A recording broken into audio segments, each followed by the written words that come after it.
नमस्कार मित्रांनो, अलर्ट महाराष्ट्र न्यूजमध्ये तुमचं स्वागत आहे. आज आम्ही तुम्हाला सांगणार आहोत वसई आणि पुण्यात घडलेल्या एका धक्कादायक प्रकरणाबद्दल. स्वतःला महादेवाचा अवतार सांगणाऱ्या एका स्वयंघोषित धर्मगुरूने महिलांवर अत्याचार केल्याचे उघड झाले आहे. ही घटना नाशिकच्या कॅप्टन खरात प्रकरणानंतर अजूनही लोकांमध्ये संताप निर्माण करत आहे. वसईत राहणाऱ्या 35 वर्षीय महिलेने पोलिसांत तक्रार दाखल केली आहे. तिने सांगितले की 2023 मध्ये फेसबुकवरून ऋषिकेश वैद्य नावाच्या धर्मगुरूशी तिची ओळख झाली. आपल्या धार्मिक श्रद्धेचा गैरफायदा घेत वैद्यने अध्यात्माच्या नावाखाली तिच्याशी जवळीक साधली.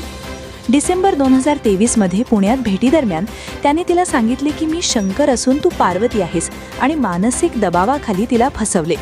त्यानंतर पुण्यातील मांजरी परिसरातील लॉजमध्ये तिला गुंगीकारक पदार्थ देऊन शारीरिक अत्याचार केले गेले.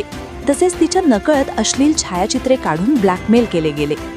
मे 2025 मध्ये वसईतील एका हॉटेलमध्ये पुन्हा तिच्यावर अत्याचाराचा प्रयत्न केला गेला.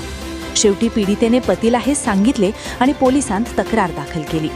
सध्याच्या तपासात या प्रकरणात आणखी महिलांची फसवणूक झाल्याची शक्यता पोलिसांनी व्यक्त केली आहे. घटनेचे मूळ पुण्यात असल्याने हडपसर पोलीस तपास करत आहेत. नाशिकमधील कॅप्टन खरात प्रकरणानंतर अशा प्रकारचे अत्याचार लोकांमध्ये संताप निर्माण करत आहेत.